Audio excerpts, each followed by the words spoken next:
家里还剩好多蛋挞皮，那今天就用它做一个非常好吃的红薯扭扭酥。准备一个红薯切成厚厚的片，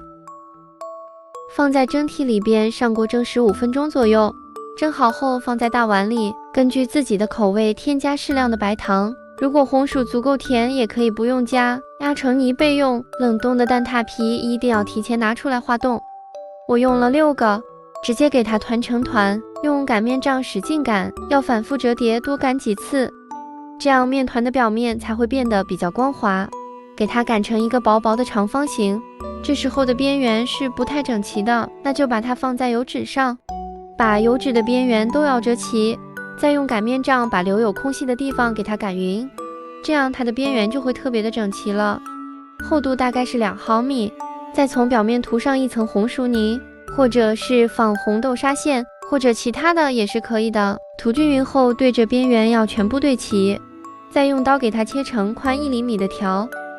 捏住它的2头，有一面朝一个方向卷，放在泼了油纸的烤盘内，表面再刷上一层全蛋液，